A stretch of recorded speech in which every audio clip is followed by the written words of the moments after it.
Peraturan Kepolisian Negara Republik Indonesia Nomor 4 Tahun 2020 tentang pengamanan swakarsa sudah resmi ditetapkan dan diundangkan tanggal 5 Agustus tahun 2020. Perpol Nomor 4 Tahun 2020 ini sebagai pengganti dari Perkap Nomor 23 Tahun 2007 tentang Sistem Keamanan Lingkungan dan Perkap Nomor 24 Tahun 2007 tentang Sistem Manajemen Pengamanan Organisasi Perusahaan.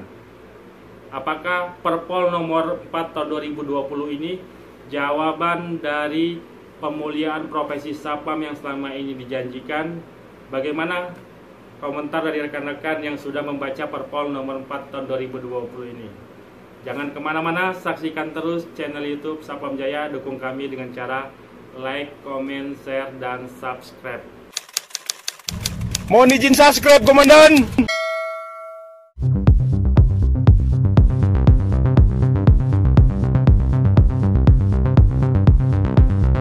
Pemulihan profesi Satpam yang selama ini dijanjikan selalu kita nantikan. Kapan pemulihan profesi Satpam ini bisa terrealisasi?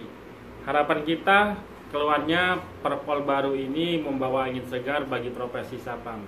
Satpam sebagai profesi, Satpam yang mempunyai kompetensi, dan yang pasti kesejahteraan Satpam lebih diperhatikan kembali.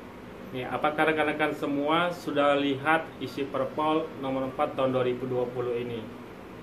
Memang di dalam Perpol Nomor 4 Tahun 2020 ini di sini mengatur tentang kompetensi Satpam dari Garda Pratama, Madya, dan Utama. Ada juga pasal-pasal yang mengatur tentang pangkat-pangkat Satpam dari pelaksana, pelaksana Madya, pelaksana Utama, supervisor, bahkan sampai ke level manajer. Seragam baru Satpam mirip dengan aparat kepolisian. Tapi kalau saya lihat di dalam isi Perpol Nomor 4 Tahun 2020 ini tidak mengatur secara terperinci standarisasi gaji setiap pangkat itu berapa gitu. Artinya pangkat pelaksana itu standar gajinya berapa. Naik level ke pelaksana Madya standar gajinya berapa.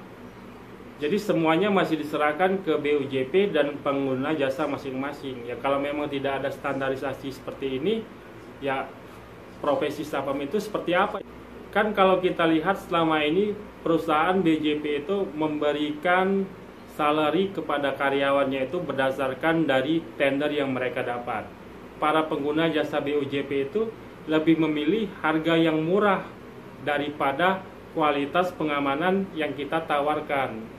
Nah, kalau tidak adanya standarisasi gaji dan tidak adanya sanksi bagi BUJP yang menjual harga murah di bawah standarisasi gaji karyawan, saya rasa untuk Satpam untuk menjadi profesi ini ya belum bisa.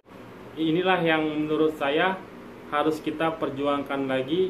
Bagi saya pemulihan profesi Satpam yang selama ini dijanjikan itu yaitu tadi kesejahteraan Satpam diperhatikan kembali.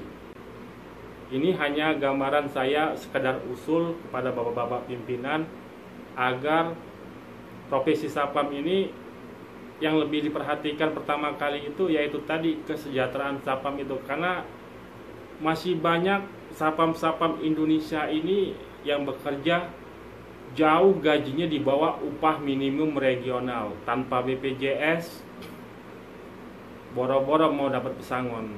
Nah, inilah yang menurut saya yang perlu diperhatikan. Tapi saya senang dengan adanya Perpol Nomor 4 Tahun 2020 ini, di pasal 32-nya itu mengizinkan kalau Satpam itu untuk membentuk asosiasi Satpam untuk menampung aspirasi dari anggota Satpam yang ada di Indonesia ini. Ya, mudah-mudahan nanti dengan adanya Perpol Nomor 4 Tahun 2020 ini timbullah asosiasi-asosiasi Satpam yang lebih pro memperjuangkan hak-hak anggota Satpam daripada asosiasi Satpam yang lebih membela perusahaan-perusahaan.